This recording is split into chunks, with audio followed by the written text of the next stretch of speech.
Olá, meus irmãos e irmãs. Aqui é Maurício de Queiroz e hoje iremos conhecer a história de Santo Agostinho de Hipona, que nasceu no dia 13 de novembro de 354, na cidade de Tagaste, no norte da África, uma região que fazia parte do Império Romano.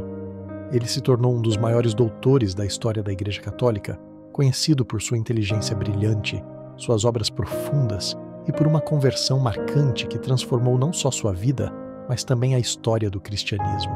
Agostinho cresceu em uma época de grandes mudanças. O Império Romano estava começando a se desmanchar aos poucos, enfrentando crises políticas, sociais e culturais. O cristianismo, que por muito tempo foi perseguido, agora começava a ganhar espaço. Em 313, o imperador Constantino havia permitido a liberdade religiosa com o Edito de Milão. Poucos anos depois, em 325, aconteceu o Concílio de Nicéia, que foi um marco na história da Igreja. Ali, os bispos cristãos se reuniram para esclarecer e definir pontos importantes da fé, especialmente sobre a divindade de Jesus Cristo. Foi nesse concílio que nasceu o Credo Niceno, que até hoje professamos nas missas, afirmando que Jesus é Deus de Deus, luz da luz, Deus verdadeiro de Deus verdadeiro. Quando Agostinho nasceu, essa base doutrinária já estava estabelecida e a Igreja começava a se estruturar como uma instituição forte, com bispos, templos e debates profundos sobre a fé. Mas a sociedade ainda era muito influenciada pela cultura romana, com valores pagãos e marcada por grandes desigualdades. Filho de Mônica, uma mulher cristã muito devota, e de Patrício, um homem pagão que se converteu no final da vida, Agostinho teve acesso a uma boa educação. Desde jovem, mostrou um talento enorme para os estudos. Era inteligente, articulado e tinha grande facilidade com a palavra. Estudou em Cartago, onde mergulhou na filosofia e na retórica. Mas ao mesmo tempo em que se destacava nos estudos, também se envolvia com prazeres, ambições e paixões. Teve um relacionamento estável com uma mulher, com quem teve um filho, a Deodato, a quem amava muito. Buscando respostas para o sentido da vida e para o problema do mal no mundo, Agostinho aderiu ao maniqueísmo, uma doutrina que dividia o universo entre duas forças eternas, o bem e o mal, a luz e as trevas. Durante quase 10 anos ele acreditou que o mal era uma força com existência própria, que o ser humano estava preso a esse conflito e não podia vencê-lo por completo. Mas com o tempo ele foi se decepcionando. Os mestres maniqueus não conseguiam responder às suas dúvidas mais profundas. A sede de verdade dentro dele era muito maior. Ele então decidiu ir para Roma e depois para Milão, em busca de uma vida melhor e de mais sabedoria. Foi em Milão que aconteceu algo que mudaria sua vida para sempre. Lá, ele conheceu Santo Ambrósio, bispo da cidade.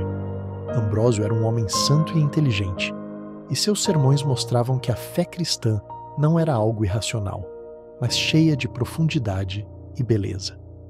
Agostinho começou a escutar com atenção, e pouco a pouco, a fé cristã passou a fazer sentido para ele. Nesse mesmo período, Agostinho também teve contato com o neoplatonismo, uma filosofia que ensinava que tudo o que existe vem de um ser supremo e absolutamente bom, e que o mal não é uma força criada, mas simplesmente a ausência do bem. Essa nova visão foi libertadora. Ele começou a entender que Deus é a fonte de todo o bem, e que o mal surge quando a criatura se afasta da ordem e da vontade divina. Isso quebrou a base do pensamento maniqueu e aproximou Agostinho da visão cristã do mundo. Mas, mesmo convencido pela razão, ele ainda não conseguia se entregar totalmente. Seu coração estava dividido. Ele sabia que precisava mudar de vida, abandonar certos hábitos e prazeres, mas não tinha forças. Em suas palavras, ele dizia: "Dá-me a castidade e a continência, mas não agora." Essa luta interior o acompanhava dia e noite. Ele se via preso entre dois mundos, o que sabia ser verdadeiro e o que ainda o atraía por costume e prazer. Foi num desses momentos de crise que aconteceu sua conversão. Em 386, em um dia de profunda angústia, Agostinho estava no jardim de sua casa, em Milão, chorando e rezando. De repente, ouviu uma voz infantil que dizia: "Toma e lê, toma e lê." Ele interpretou isso como um sinal de Deus. Correu até onde estava a Bíblia, abriu aleatoriamente e leu o trecho de Romanos 13, 13 e 14. Nada de orgias e bebedeiras, de imoralidades e libertinagens, de discórdias e ciúmes, revesti-vos do Senhor Jesus Cristo. Naquele momento, sentiu que uma luz invadia seu coração. A dúvida desapareceu, a resistência foi vencida. Agostinho decidiu entregar-se totalmente a Deus. No ano seguinte, foi batizado por Santo Ambrósio, junto com seu filho Adeodato. Sua mãe, Santa Mônica, que nunca havia deixado de rezar por ele, morreu pouco tempo depois, feliz por ver seu filho transformado. Agostinho voltou para a África e passou a viver de forma simples, em comunidade com outros cristãos. Pouco tempo depois, foi ordenado sacerdote e mais tarde bispo de Hipona, cidade onde viveu e trabalhou até o fim da vida.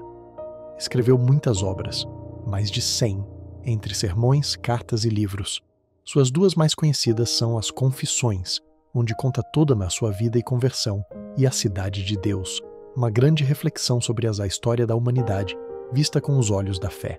Como bispo, Agostinho também enfrentou várias heresias, como o pelagianismo, que dizia que o ser humano podia alcançar a salvação apenas com esforço próprio, sem precisar da graça de Deus.